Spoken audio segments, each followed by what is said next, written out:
So from the test itself, you will see these instructions. So let's look at them very quickly. Directions. You will hear a question or statement and 3 responses spoken in English.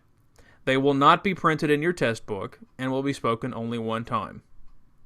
Select the best response to the question or statement and mark the letter A, B, or C on your answer sheet.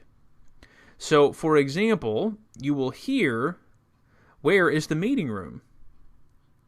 You will also hear A, "To meet the new director." B, "It's the first room on the right." C, "Yes, at 2 o'clock." The best response to the question, "Where is the meeting room?" is choice B. It's the first room on the right. So B is the correct answer. You should mark answer B on your answer sheet. Now, it's going to be helpful at this point to point out the strategy we discussed in the previous video, a strategy I'm summarizing as point and repeat. In the previous video, we discussed the following 2 types of strategies that we could use. The first one is pointing. Now, what we mean there is point at the answer choices with your pencil as you hear them, as you're hearing them read aloud. This will help kind of focus your attention during the test. We don't want to be distracted during the test, so this particular technique keeps our eyes on the page and gets us to kind of try to remember what were the answer choices given. In conjunction, you also might want to repeat the answer choices. Now, of course, in this example, we also have questions, so you might want to go ahead and repeat the question and the answer choices quietly to yourself. And this will help keep the information active in your brain. So point and repeat. Point with your pencil as you listen to each choice, and then repeat the choices as you're listening to keep the information active. Well, now we're going to get ready to listen to the 5 choices. What I would like for you to do now is to take out a piece of paper and number 1 to 5. After you listen to each question, choose either A, B, or C as the answer. Okay, let's begin. And don't forget to use the strategy we discussed, point and repeat. Question 1. Did you make a dinner reservation? A, I prefer fish. B, Flight 261 to Osaka. C, yes, it's at 7 o'clock. Question 2. Who takes the packages to the post office? A, turn left at the corner. B, Martin usually does it. C, no, I didn't. Question 3. This software is difficult to use, isn't it? A, yes, it's very complicated. B, yes, I often wear it. C, no, but she used to. Question 4. Why don't you have a seat while you wait? A, 2 in the same row, please. B, it didn't weigh very much. C, thanks, I think I will. Question 5. They've reduced the price of these cameras. A, then let's go ahead and buy one. B, I don't think we've been introduced. C, I never win anything. Okay, now that we're finished, we're going to go ahead and take a look at the transcript. So now you may look at the transcript from the download. We're looking now at part 2. So let's go through each one quickly and identify the answer. So number 1, did you make a dinner reservation? The answer is C. Yes, it's at 7 o'clock. Number 2, who takes the packages to the post office? The answer is B. Martin usually does it. Number 3, this software is difficult to use, isn't it? The answer is A. Yes, it's very complicated. Number 4, why don't you have a seat while you wait? The answer is C. Thanks, I think I will. And number 5, they've reduced the price of these cameras. A. Then let's go ahead and buy one. Now, what we're going to do is we're going to look at the transcript of the question and the answers to kind of focus on some of the particular tricks and the types of strategies we need to use to solve them. So really, we're going to call this part of the video something old and something new, because you might notice already that some of the tricks we've seen before. For example, we notice that there are some similar sounding words or ideas. Let's jump to number 5 for a moment. Now, again, you notice you hear the words, they've reduced the price of the cameras. But then you also notice that in choice B, with reduced, we have a word that sounds very much the same, introduced. Notice the second part of the word sounds very much like the second part of the word reduced. That's because students often have difficulty hearing the beginnings of words, and especially information that's in the middle of the answer choice. So in this case, if it's hard to kind of distinguish the difference between the first word and the second word, it might be also difficult to recognize that introduced is not the same word. The other challenge is we have the word price. Now, we don't have an answer choice that sounds the same, but we do have the word win. And if we think about it, price sounds a lot like prize, which is something you win. So in this case, we do have some words that are kind of similar or at least suggest each other. Let's look at a couple of others. In numbers 3 and 4, you will notice that again they're playing on the particular words that we see. For example, software in the question itself, and in B, the answer choice, the word where. We also have wait, and then of course we have the word way. Again, these two words sound very much the same.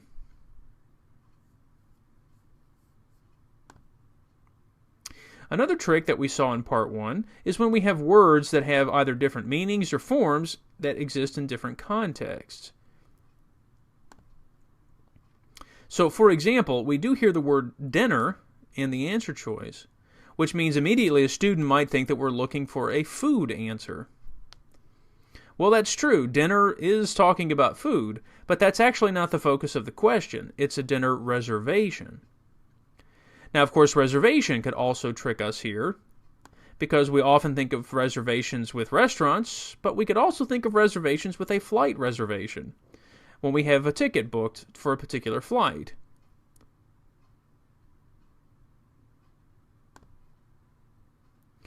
We also had a trick, if you think about it, in the example that we were given.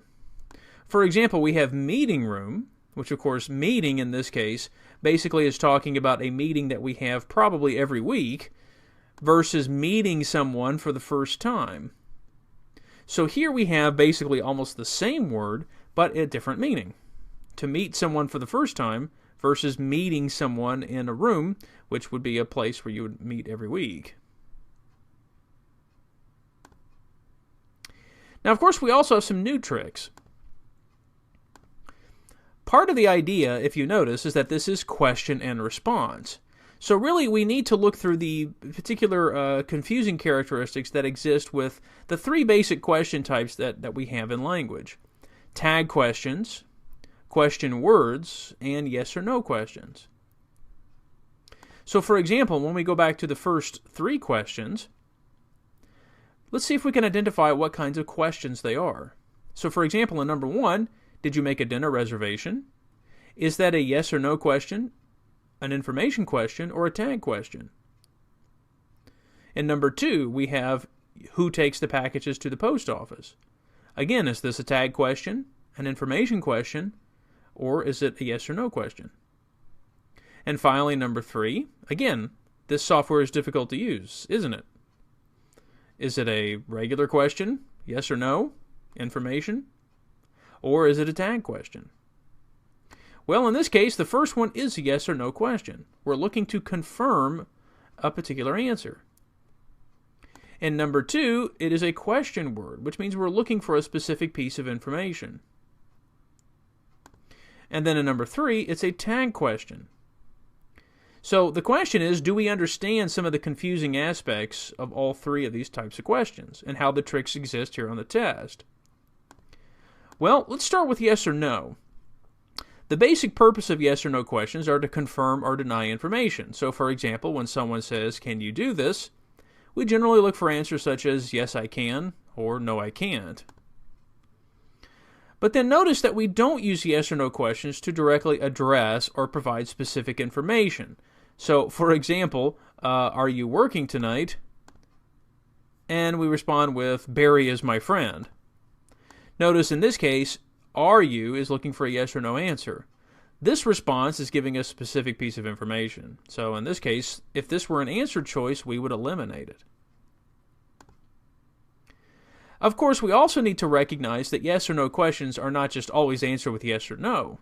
People might also add more information after the yes or no part. So, for example, "Are you working tonight?" "No, but Barry is, and he works until 10. So in this case, this would be an acceptable answer to a yes or no question. Okay, now with question words, basically we think of question words as asking for specific information, involving those words, the WH words, such as who, what, when, why, where, and how. But we don't usually use question words to confirm or deny information. We're usually looking for something specific. So for example, if somebody says what time it is, if you responded with yes, of course, clearly this would be a wrong answer. So in this case, we're actually looking for a specific piece of information.